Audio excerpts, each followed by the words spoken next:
and they give us information that we have personally said that we like in the past by clicking or spending more attention. आ जाता है BMW का add सिर्फ उसके पास ही क्यों जाता है जो उसको अफोर्ड कर सकता है, गरीब लोगों के पास क्यों नहीं जाता है? और ये जो पॉलिटिकल पार्टीज है, इनका इस डेटा से क्या मतलब, ये इस डेटा के पीछे क्यों पड़ी है?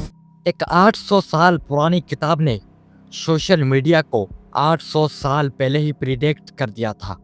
जी हाँ, 13वीं सेंचुरी में लिखी गई एक किताब ने आज के ट्विटर, इंस्टाग्राम और टिकटॉक के पैटर्न्स को प्रिडिक्ट कर दिया था। Sounds look unavailable right, but this is reality. So let's dive into it and find the truth behind this fascinating connection.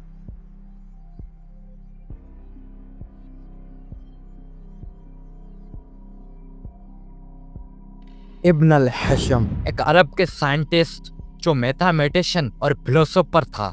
ये अराउंड 965 सी बसरा में पैदा हुआ, जहाँ आज इराक का मुल्क है। उन्होंने द बुक ऑफ ऑप्टिक्स में विजन, लाइट और ह्यूमन परसेप्शन के बारे में रिवोल्यूशनरी थ्योरीज दी। ये किताब सिर्फ साइंस के लिए नहीं बल्कि ह्यूमन बिहेवियर और कम्युनिकेशन के लिए भी एक मास्टरपीस थी। अकॉर्डिंग टू अ 2015 यूनेस्को की रिपोर्ट के मुताबिक ये किताब मेडिवल साइंस की टर्निंग पॉइंट थी और इसने मॉडर्न ऑप्टिक्स और फिजिकोलॉजी के फाउंडेशन रखे। इब्न अल हशम ने कहा था कि ह्यूमंस जो देखते हैं वो सिर्फ लाइट और ऑब्जेक्ट्स का रिफ्लेक्शन नहीं बल्कि उनका माइंड उस इंफॉर्मेशन को कैसे प्रोसेस करता है। इन सिंपल वर्ड्स, हम जो देखते हैं वो हमारी परसेप्शन शेप करती है। और ये आइडिया आज के सोशल मीडिया का कोर है। क्यों? क्योंकि सोशल मीडिया भी हमारी परसेप्शन को मैनिपुलेट करता है थ्रू एल्गोरिदम्स, विजुअल्स और क्यूरेटेड कंटेंट। लेकिन ये कनेक्शन इतना सिंपल नहीं है। Let's break it down. Ibn al Haytham के थ्योरीज में 3 की कॉन्सेप्ट्स है जो सोशल मीडिया से डायरेक्टली रिलेट करते हैं। नंबर फर्स्ट है the power of visuals.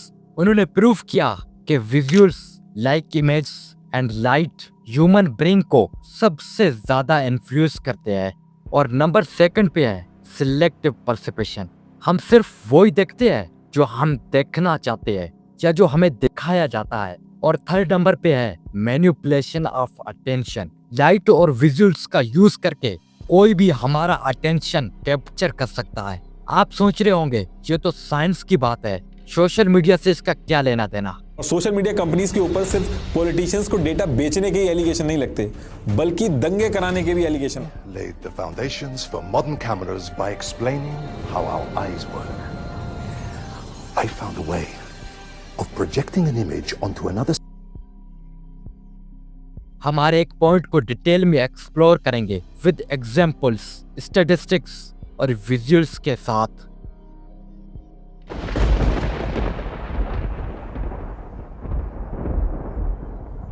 Ibn al हशम ने अपनी किताब में लिखा था कि ह्यूमन ब्रेन विजुअल्स को टेक्स्ट या वर्ड से ज्यादा क्विकली प्रोसेस करता है। एक साल 2023 की report study bye MIT neuro science department ने यह कंफर्म किया कि ह्यूमन ब्रेन एक इमेज को सिर्फ 13 मिलीसेकंड में प्रोसेस कर सकता है। इमेजिन करो, इंस्टाग्राम रील्स, टिकटॉक वीडियोस या फिर यूट्यूब शॉर्ट्स, ये सब इतने पॉपुलर क्यों हैं? क्योंकि वो शॉर्ट्स कलरफुल और विजुअली स्टिमुलेटिंग हैं। अकॉर्डिंग टू 2024 स्टेटिस्टा की रिपोर्ट के मुताबिक एक एवरेज यूजर इंस्टाग्राम पर 30 मिनट्स डेली स्पेंड करता है और इसमें से 20 मिनट्स सिर्फ रील्स देखने में जाते हैं। ये बिल्कुल वही प्रिंसिपल है जो इब्न अल हशम ने 800 साल पहले समझा था। उन्होंने कहा था कि ब्राइट कलर्स, मूवमेंट और कॉन्ट्रास्ट ह्यूमन अटेंशन को ग्रैब करते हैं। आज सोशल मीडिया कंपनीज इसी साइंस का यूज करती है। फॉर एग्जाम्पल, टिकटॉक के एल्गोरिदम में मोशन डिटेक्शन होता है। वीडियोस जो फास्ट पेस्ड हैं या जिसमें ब्राइट कलर्स हैं वो ज्यादा पुश किए जाते हैं।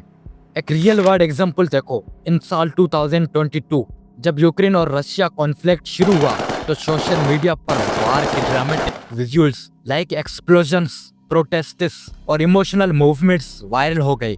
एक स्पेसिफिक वीडियो जिसमें एक यूक्रेनियन अपनी फैमिली को गुड बाय कहता है और टिकटॉक पर 50 मिलियन व्यूज क्रॉस कर गया विद इन 24 आवर्स।